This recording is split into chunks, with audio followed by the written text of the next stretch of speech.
but it's special announcement Monday. Special announcement Monday. Andrew Hall, Big Z. Big Zebra has a special announcement.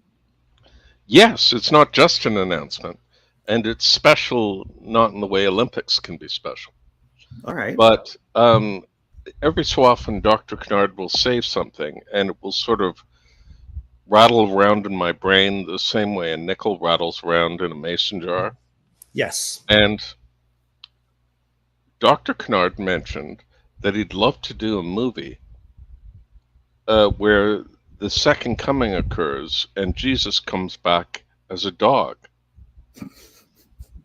And of course, the only thing holding Dr. Kennard back is millions of dollars in funding Yes. and a proper title. Oh, a proper And title. yes, and I think I have thought of the proper title, and I'd like to announce it to everyone here. What is the proper title? The proper title for the second coming of Jesus, a movie of the second coming of Jesus, where he comes back as a dog, is The Shaggy Messiah. I think I missed the last end of that. I heard Shaggy. The Shaggy Messiah. Oh, I like the Shaggy Messiah. Well, it's a ripoff of a Disney movie called The Shaggy DA. I love the Shaggy DA. I saw that when I was a kid. Hmm. I don't remember the movie. Chevy Chase once appeared, or didn't appear, as a dog in a movie. As a human who'd been transformed into a dog.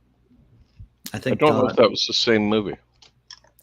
So tell me this: if Muhammad would be reincarnated as a dog, would that be blasphemous? Well, I mean, would you be able to show a picture of the dog? Yes, you wouldn't be able to show the dog. And having him reincarnated would probably be blasphemous. He might be allowed to return, but it wouldn't be reincarnation. Right. He'd just show up. And like a vampire, Muhammad can't appear on recorded materials, photographs. This is true. That sort of thing. Right. Mm-hmm. Now, vampires can't do that because they don't have any souls. Right, that's the actual foundation. That's the myth behind the myth, or that's the reasoning behind the myth, is that if you don't have a soul, then you can't show a reflection. So that's why vampires. Oh, is that I'd never heard that. I just heard they couldn't reflect. Yep, that is the being a vampire geek, somewhat of a geek. Then that is the reasoning. This is when people thought that so when people still thought souls existed. Yes. I remember every so often someone would talk about, what is it, Count Dracula? What was his name? Pardon me? Count Dracula? Is that the... No, I mean the real guy who impaled all those people. Oh, Vlad the Impaler. Vlad the Impaler, yes. Yeah. And then I discovered that all the illustrations that I'd seen in woodcuts were all wrong. And that they actually impaled up the butt. And it would take like 3 or 4 days to die. Well, that's horrible. And it's very splintery too. I guess he just wanted to send a message. That's all, right? Well, I have an idea. He was once, that tradition among royalty of leaving your sons with your enemy to as a hostage for peace, if you know what I mean. This is a time-honored tradition. It goes back to antiquity. That a royal house would send a blood relative, a son. Yes. Because sons are worth more than daughters. Apparently. Vlad was had to grow up under these circumstances, and apparently he was raped repeatedly. No, that's horrible. So I imagine this is the real John Hudson. John Hudson, show us your face, John Hudson. Yeah, let's see it. We need to see the face. Remember what happened when John Hudson appeared here the last time? Exactly. I feel like it was it was just a con, a scam. Mm-hmm. And if it was the real John Hudson, then he'd be cursing us out in the chat, or in the private chat, or in the chat. So could be. We're going to double dog make sure that we're all safe here. That's why. Well, I don't see him anywhere. I don't see him either. But maybe he's preoccupied too. We'll give him some time. Yes. Give him some time to catch up with whatever's going on here. Oh, here we go. John Hudson, maybe in the private chat.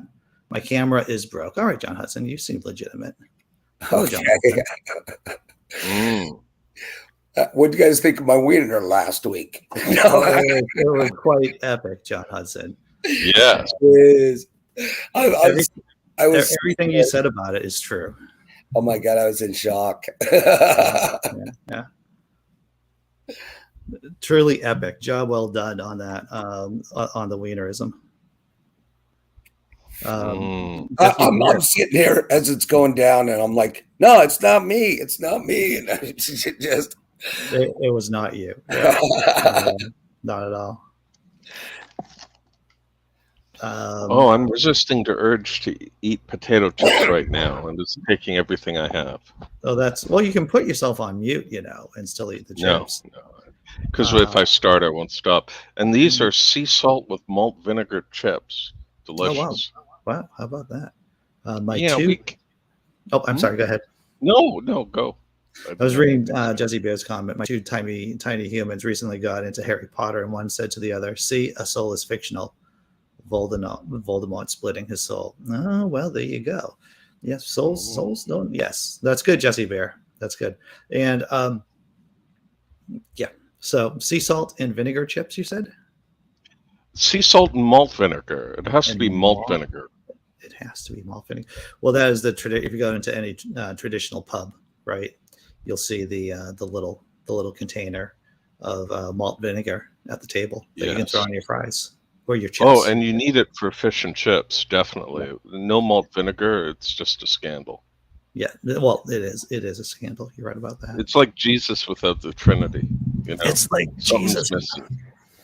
Yeah, well, yeah. I'm as many of you know, I'm binging through the History of Rome podcast. It's got about 178 episodes. I'm in the mid 150s right now, so I'm almost done with it. And so I'm towards the later part of the Roman Empire in the 380s, 390s, where Christians are just going at each other, because that's what Christians like to do. They just like to hammer and tongs, just like attacking each other when they're not attacking other religions. If left to their own devices, basically Christianity devolves into Northern Ireland during the Troubles. That's the natural state of Christianity. Oops, did I say that out loud? I guess I did. My God. Did you Americans survive all those storms that swept through? We heard thunder last night or yesterday afternoon, and we didn't get any storms whatsoever. Oh, okay. So, I don't know how the rest of the states did, but I haven't heard anything on Facebook from my friends scattered throughout the country. So I imagine everyone's surviving. We got a hell of a storm Saturday. Went out to the ballpark. Got to see the Chihuahuas play Round Rock Express baseball. Okay. And then there was a concert afterwards. The Spasmatics played. It was epic, and got in the Jeep and started driving back, and got into some nasty rain coming through Austin. Took me about 2 hours to get home. Right. Oh, wow, dude. We got a bunch of people dead from falling trees and I saw that. Various storm nonsense. Did the storm come suddenly and they were just outside and tree branches? It lands on a car, bang. Oh yeah. It's all over. Well, that sucks, dude. Mm-hmm. I needed the rain though, so I'm not going to complain. Yeah. My kid got her scores back from the SAT, and she went through a course. So she took her PSATs. She took a class. I'm not going to say it was an expensive class. It was an expensive class, everyone. It was an expensive class. But I make tons of money, so that didn't hurt at all. And but I will say that the class was highly effective, and her score went up, I think 130 points. I think it was 130 points.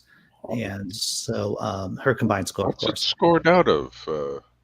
It's like 1800 is the max Yeah, score. like that. I believe so. Yeah. So for me at least, it was money well spent. Even though I'm still obviously I'm crying and complaining about it, but if you have a kid who's in high school and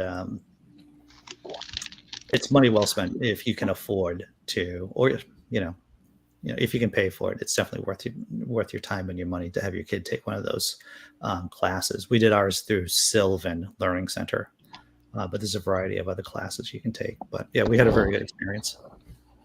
Yeah, if they can get them AP classes too. That the Phoenix was doing them in 9th grade. That's great. There's talk of high schools in Canada bringing back grade 13, which really? is, yeah. And I don't know if it was a thing in America. I went to grade 13, then they got rid of it. And now they're talking about bringing it back. Oh, wow. Which is 13, huh? Yeah. Do American high schools, did you used to have grade 13 once upon a time? Not that I can recall, no. Okay.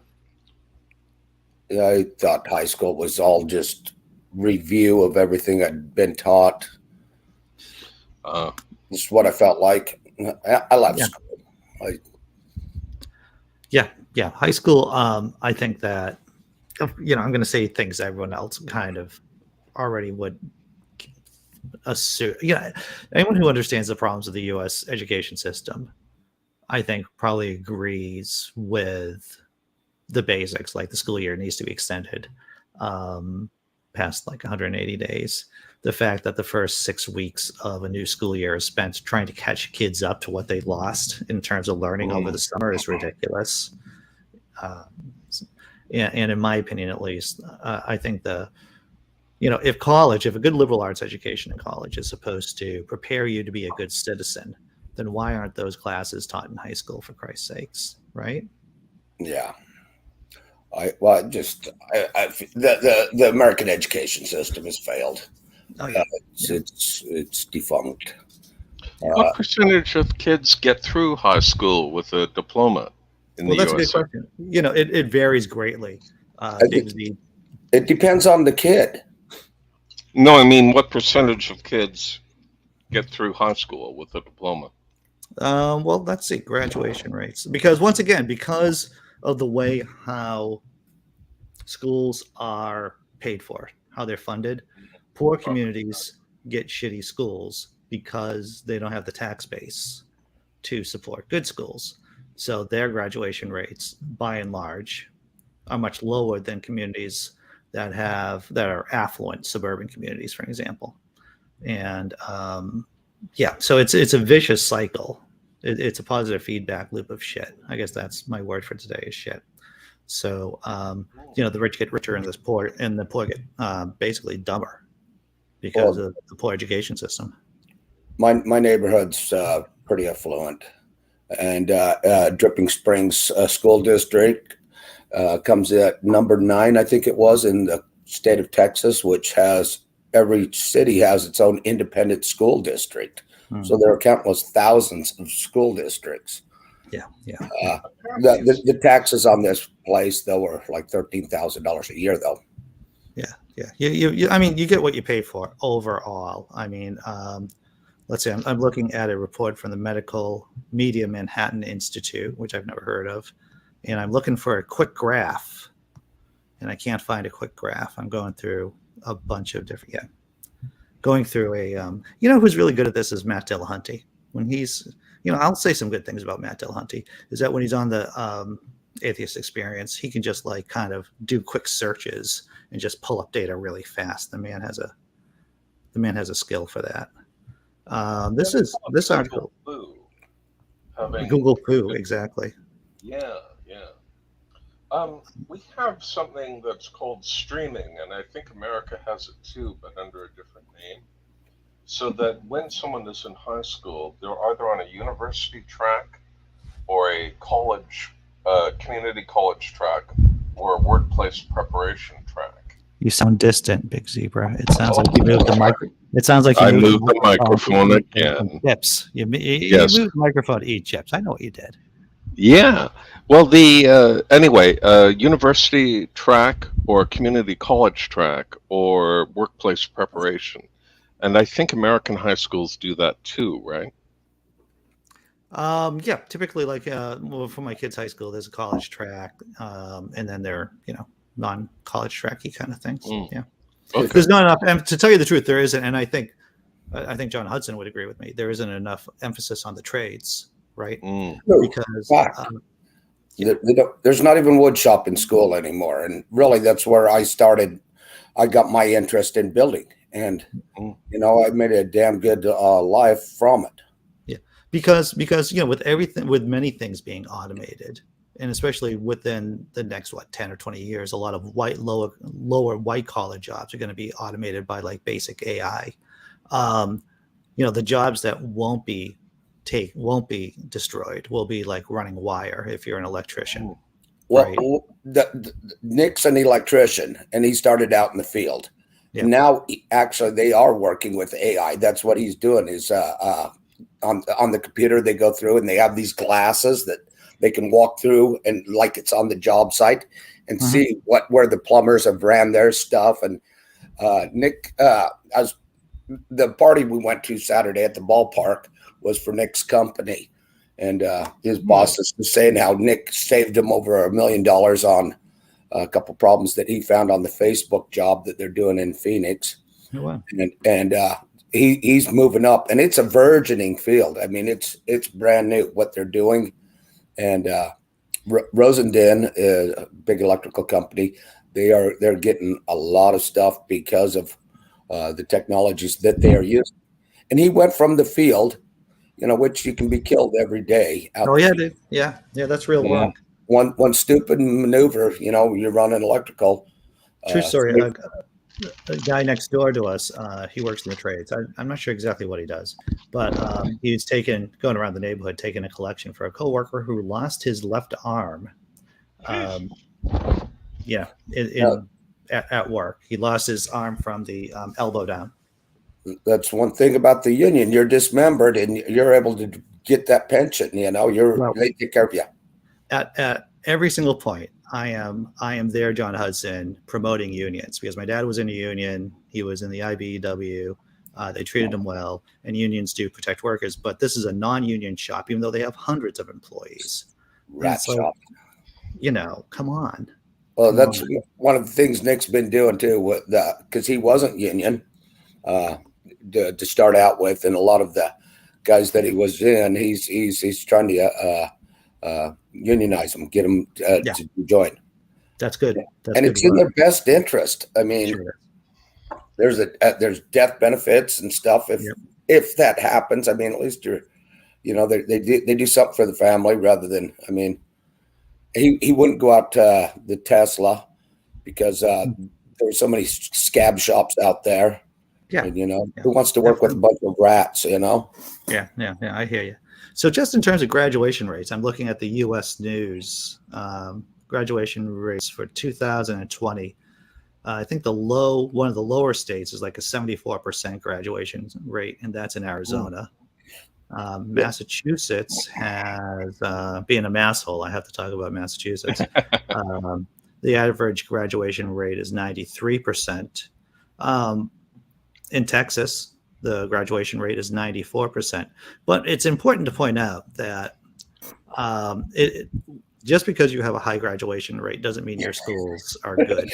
No. Can I give you an example? Oh, please do. One of the people I met out here in Dripping, he put on there, me and the wife renewed our wedding vows, VOWELS.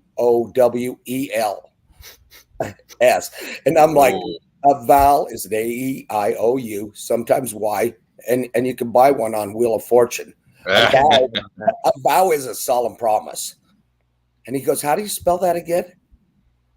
He went to UT, University of Texas in Austin. Yeah. Wow. Yeah. And here's this 9th grade guy that's old and can't think anymore telling him shit. That's funny, John Hudson. Funny and sad. Funny and one of the things that Phoenix, she went to school in Utah, and she was in this magnet program. Mm-hmm. It started in first grade and continued all the way through her elementary education, right. And then was in all kinds of different things, photo journalism and stuff in junior high. And I mean, little girl probably makes an extra $5,000 a month, go shoot a couple weddings, you know. Sure. Jesus. And I do it with her. I taught her how to use the camera. And just a couple of years back, I guess it was about a year ago, it's all. She started letting me go do the shoots with her, and she knows how to fluff them dresses and get them shots, you know. Where I'm good at is I make people feel really comfortable in front of the camera. Yeah. I mean, yeah. And I'm really good at shooting candid pictures, you know. That's good. Somebody's got their finger in their nose, I'm going to get that picture. Nice. There's something to be said, like I don't, you know, it doesn't so much matter how many years of education you get or what fancy university you went to. If you can educate yourself, then you are able to function so much better than somebody with letters after their name who cannot. Well, yeah. That's my impression anyway. Yeah, I think overall, right, there are. Let me see if I can break this down easily. I think I hope you brought enough chips for everyone, Big Zebra, because I hear the crunching. Oh, you can hear those, huh? Okay, I'm putting them down. I'm putting down the chips. I can hear the crunching. I just want to say that I hope you brought them. Are delicious. I would say overall that having some letters behind your name, it makes me at least be curious about what you have to say, at least a little bit more curious, because I want to see how that pays out, how that investment paid out, right? And to see how it affected a person's thinking. Jordan Peterson. Jordan Peterson's like great. He's like a great example of things have gone wrong, horribly wrong. So that's what happens when you mix your PhD with your DMT. That's exactly what happens, John Hudson. You're on the freaking mark, because once again, it's like what Sam Harris said about brains, right? About how our brains operate. It's like they're big. If you remember card catalogs, right? You have all the little drawers there. And some people can have some really good stuff in some of them. And then there's like crazy stuff. And I'll tell you, after taking, I took a class with Jordan Peterson, and the man is, he was much more put together back in the 90s when I saw him. He wasn't like he is today, but he strung sentences together well. He could synthesize information from, neurology to Nietzsche to the Gulag Archipelago, and he was coherent. But I think that somewhere the wheels just fell off that train. The wheels just fell off. I've had more head injury, as many head injuries as anybody else. I don't have education. I made enough money to retire at 55. Oh yeah, that's good, dude. And I'm just wondering what I would have been if I didn't do all the drugs and ride motorcycles and do dumb shit my whole life. I wonder what my faculties would be today, because I'm still pretty human. Yeah, your engine runs pretty well, John Hudson, overall. Even for someone who has some wear on the tires. All right. There's some. Oh, are we wrapping up? I'm going to have to wrap up, because I am literally, so today is a lot for me. As soon as I leave here, of course, I go into work. And then immediately after I get out of work, I have to go to see my kid's art thing, because there's an art exhibit at her high school. And we got to drive through traffic. And it's just, it's going to be, I've been up since 5:30. And I'm going to keep going until probably 8 o'clock tonight. So it's go gadget Andy today. So I got to run. Just know that I'm Satan himself on YouTube from now on. Yes. Satan himself. Nobody's ever hailed me. And it's like, jumped on some chats yesterday, and everybody's like, "Hail Satan!" Yeah. Bring in the Satan party. Indeed. All right, Shamala Hamala, everyone. I'll talk to you later. Shamala Hamla. Have